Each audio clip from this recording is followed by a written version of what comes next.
Bueno, y atención también a lo siguiente. Durante 3 décadas los colegios públicos han estado a cargo de municipios. Sin embargo, esta realidad está cambiando debido a la creación de servicios locales de educación. Hoy existen 7 de estos organismos, los que se suman a 412 colegios, más de 9.000 profesores y 106.000 estudiantes. Queremos hablar sobre cómo se está implementando esta transición. Nos acompaña Alejandra Greve, directora de Educación Pública del Ministerio de Educación. Alejandra, muchas gracias por estar con nosotros.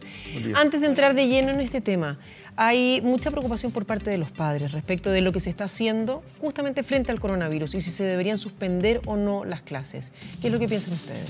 Mira, hoy día nosotros tenemos en práctica un protocolo que tiene, yo diría, tres grandes pilares bien importantes. Uno tiene que ver con todo lo que es prevención, cómo logramos prevenir en el fondo. Otro tiene que ver con el monitoreo y el seguimiento. Protocolo que está en conocimiento ya y en poder de todos los colegios. Todo lo que es prevención es todas aquellas familias que estuvieron de viaje y que estuvieron en los países que hoy día son mencionados como países de contagio. Estas familias hoy día no han ingresado a los colegios, están con la cuarentena de 14 días. La otra parte del protocolo... Perdón, un aspecto allí. ¿Quién debe guardar cuarentena? Porque cuando una familia, papá, mamá, hijos, llegan desde un viaje de los países con mayor número de contagios, ¿son los alumnos los que se quedan en la casa? ¿Son los papás los que también deben quedarse en la casa? Uno de ellos, porque de pronto, sobre todo estoy pensando, no sé, trabajadores independientes, no pueden seguir quedándose, sobre todo después de un periodo de vacaciones, 14 días más en su casa. Lo que dice el protocolo y que además va en la línea de lo que nos ha informado el Ministerio de Salud es la familia completa si estuvo de viaje. ¿Quién fiscaliza eso?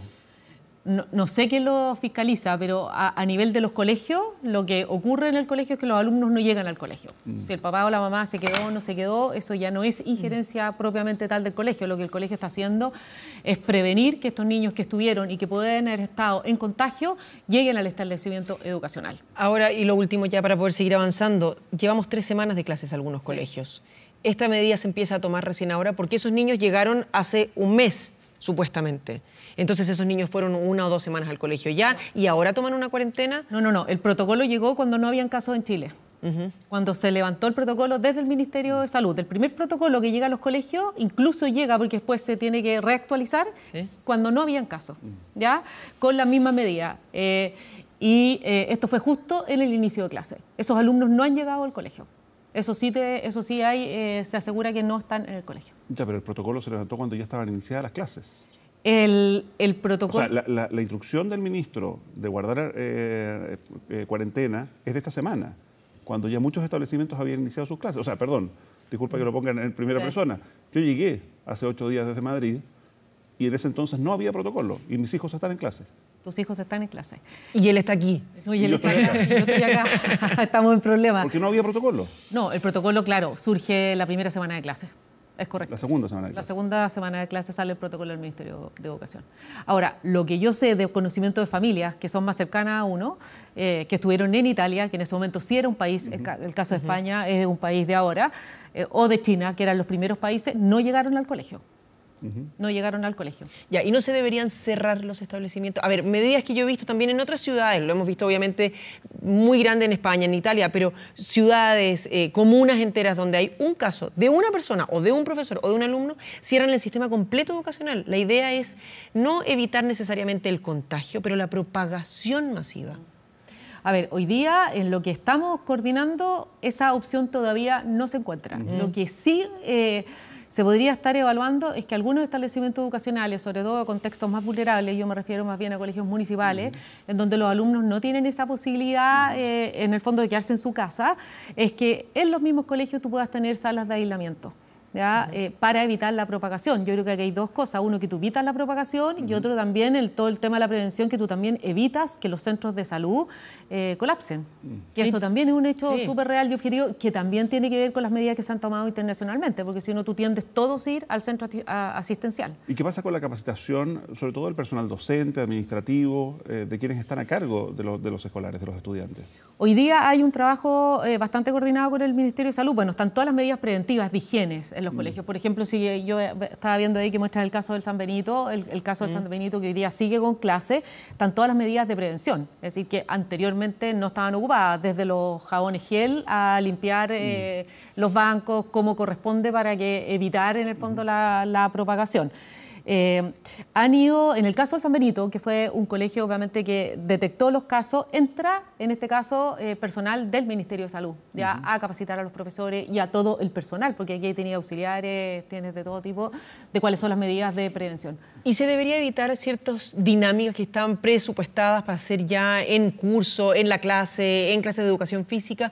Porque me imagino que todo debería verse alterado. ¿Hay protocolos al respecto? Son los mismos protocolos hoy día, no hay protocolos separados que no vengan del Ministerio de Salud. ¿Ya? En cuanto al tema de cómo se previene, yo creo que hay 3 cosas que uno tiene que ver: cómo se previene, cómo tú haces monitoreo y cómo haces seguimiento, que son, desde mi punto, las 3 cosas más importantes. Es decir, si hay un alumno, por ejemplo, que te puede ocurrir que dentro del establecimiento presenta algún síntoma, ¿qué pasa con ese alumno? Ese alumno se aísla inmediatamente, hay todo un protocolo que se activa en el momento que ese alumno presenta signos.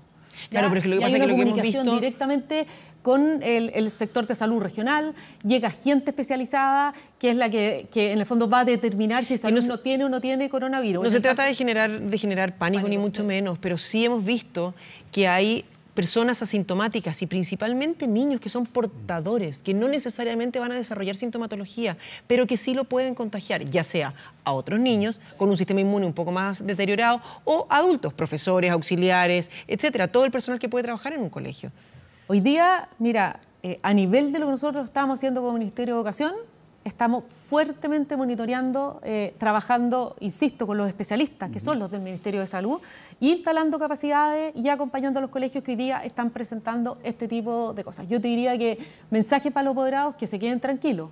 Aquí no hay descuido, todo lo contrario. Es decir, se está aplicando todo lo que se tiene que aplicar y también todo lo que hoy día nos está proponiendo la Organización Mundial de la Salud, si esto ya es un tema mundial, no es un tema propiamente de Chile. Y se están siguiendo los pasos que hay que seguir. Hoy día no se considera todavía la suspensión de clases, no hay razón. Hoy día como ministerio nosotros estamos fuertemente en propiciar las clases. En el momento que estén en riesgo los niños, obviamente se van a poner en práctica otro tipo de protocolos que vienen ya en una fase posterior. Bueno, le agradecemos el tiempo a Alejandra Greve, directora de Educación Pública del Ministerio de Educación, por esta interrupción, Alejandra. Y ahora sí, ya vamos al tema que convocaba esta entrevista. Estos servicios locales de educación ya se han abierto, se han creado 70. Falta, entiendo, un número similar en total para poder abrir, 63 o así. Son 7. Ya. Y tenemos que llegar a 70. Ya. Esa es un poco la relación. Se supone que la ley te dice que el año 2025 tienes que tener los 70, es decir, las 300 más de 45 comunas tienen que ser todas traspasadas a estos sistemas, a estos servicios locales de educación. La ley igual te da una prórroga que tú puedes extender el plazo hasta 2030, pero eso es como la fecha del 2030, deberías tener los 70 servicios locales de educación funcionando. Ahora, en la práctica para las familias, para los alumnos, ¿cuál es la diferencia sustancial entre lo que existía antes y lo que se aplica ahora? Hay una diferencia, bueno, de sostenedor. Esa es como la primera y lo visible, lo primero que ven. Anteriormente pertenecían a una municipalidad, por lo tanto también hay una diferencia territorial y ahora pasan a un servicio local que compone más de una comuna. ¿Ya? Por lo tanto hay un tema de extensión territorial.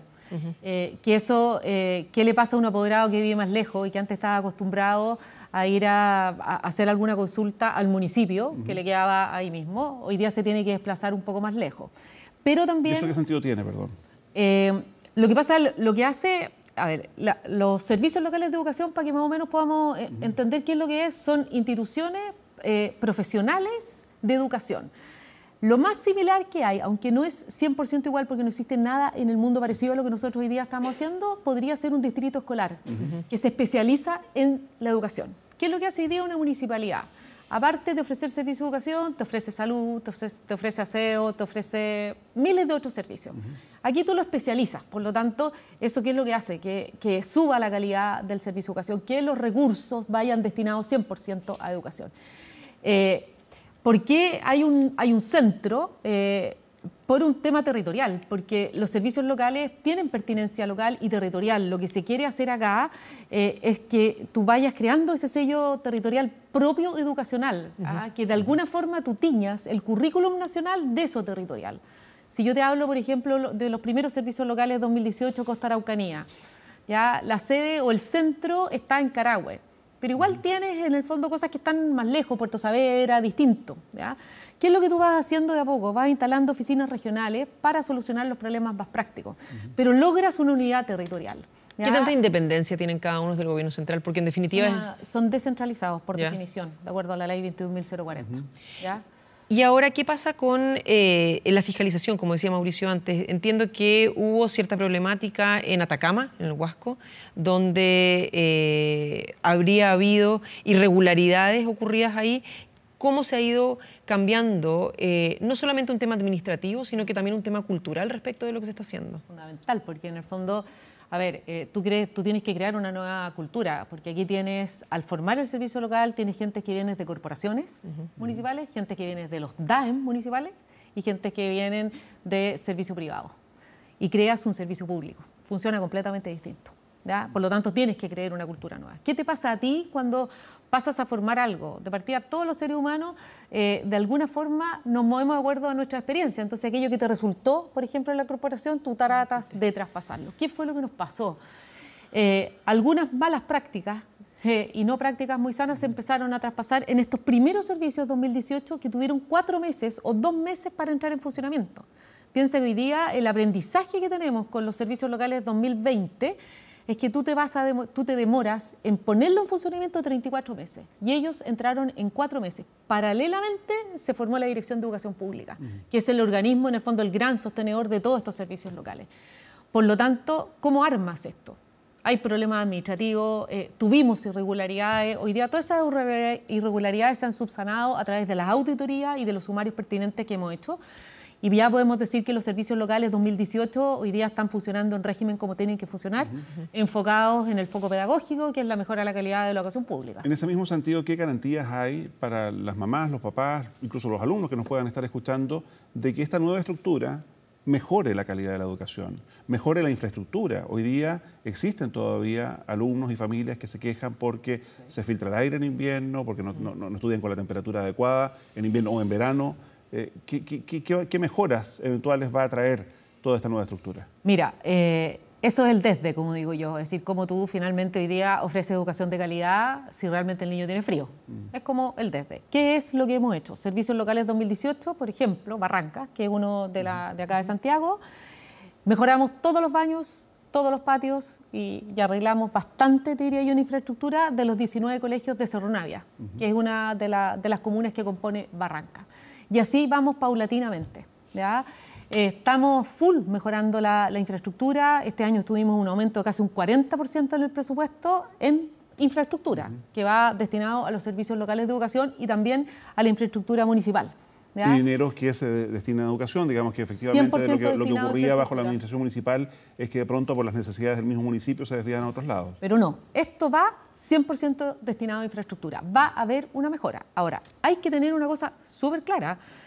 Hay un abandono de la educación pública en infraestructura y en otros elementos más tremendo, de 30 años atrás, no de 5 ni de 10, de 30 años más. Yo al menos hoy día te puedo decir que he recorrido los servicios locales y he llegado a colegios que yo creo que establecimientos educacionales que nadie ha llegado y tú realmente ves las condiciones. ¿Ya? Cuando te dicen abandono, en infraestructura hay. Y eso hay que mejorarlo.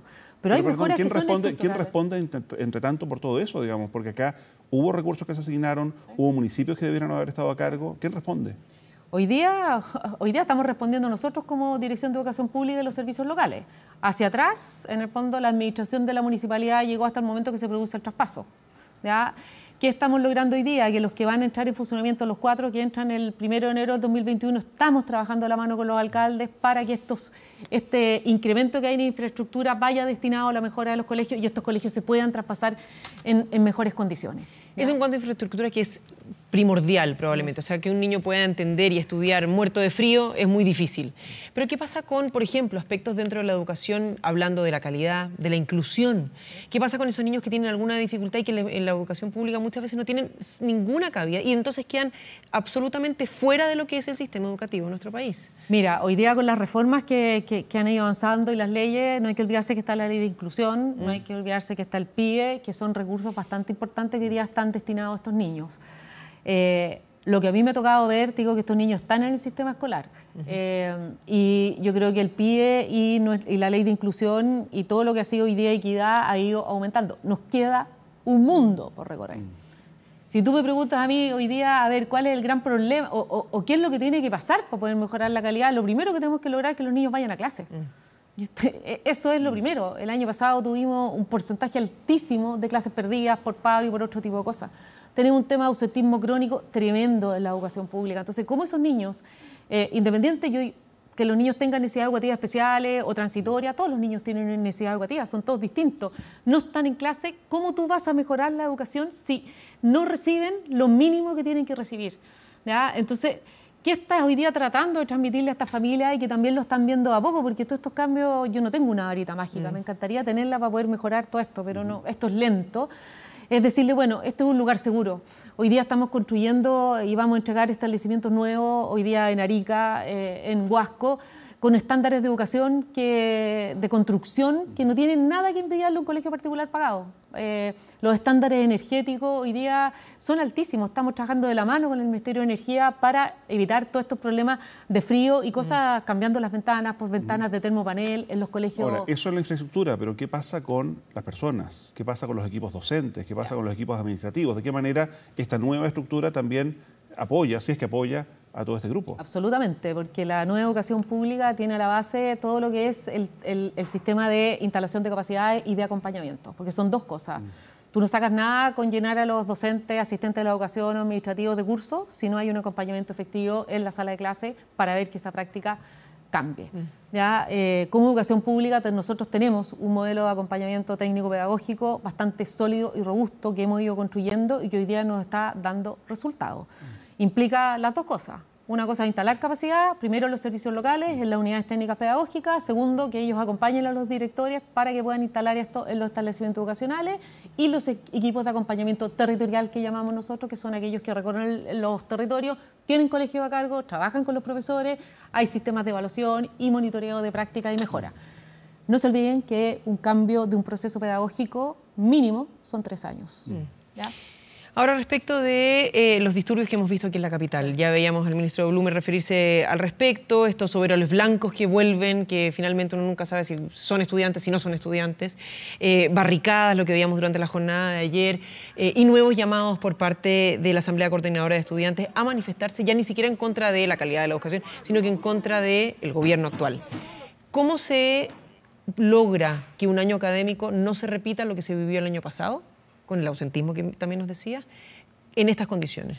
Mira, yo creo que, a ver, nosotros hoy día hemos trabajado con los servicios locales de educación, en conjunto también con la Dirección General de Educación, con los colegios municipales, de tener protocolos de actuación bien específicos respecto a esta situación y no improvisar de acuerdo a lo que va pasando. Yo creo que hay que separar distintas cosas.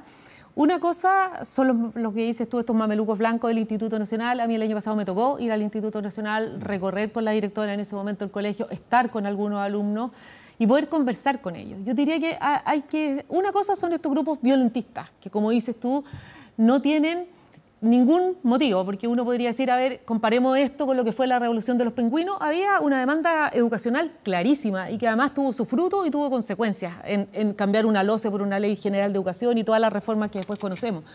Hoy día esto es violencia. E incluso dentro del Instituto Nacional, tú sabes que hay gente que no es del Instituto Nacional, hay exalumnos y otro tipo de gente. Aquí lo que nosotros tratamos de defender y que también los mismos estudiantes dentro del instituto te dicen, ellos quieren estudiar. ¿Cómo tú en el fondo defiendes el derecho a aprender? Con estos grupos que no son los mayoritarios, pero que sí tienen una fuerza violentista muy fuerte. Yo trabajo en el centro, estoy al lado de esto, es decir, no te estoy ayer, las piedras volaban por la cabeza de uno, ¿no? Eso es violencia y eso tiene otra raíz distinta. Ahora, ¿qué es lo que pasa? El Instituto Nacional además tiene un problema estructural que ya viene arrastrándose hace mucho tiempo. Entonces se te mezclan distintas cosas, que también les ha pasado a otros liceos emblemáticos. Nosotros como ministerio estamos en garantizar el derecho a la educación, el garantizar que se hagan las clases, trabajando muy de la mano con los directores, apoyándolos bastante, teniendo protocolos hoy día de trabajo coordinado, que al menos nos ha ido resultando. Yo te digo, ayer tuvimos un problema en Vallenar, problema que fue solucionado, se trabajó con la comunidad educativa, no son grupos masivos. ¿Ya? Otra cosa es la manifestación por un derecho o por algo que tú quieras, que es diferente, que es distinto. Y también estamos trabajando para que en los mismos liceos, sobre todo, hayan espacios de discusión y reflexión para los alumnos dirigidos por los profesores, en donde puedan manifestar también esta cultura juvenil, que es una realidad en Chile, pero ese espacio tenga contención y tenga un encauzamiento correcto, ¿ya? Full trabajo hoy día en garantizar la sala de clases. Perfecto. Directora de Educación Pública del Ministerio de Educación, Alejandra Greve, muchísimas gracias por acompañarnos esta mañana. No, muchas gracias a ustedes. Muchas gracias. Buen día. Buenos días.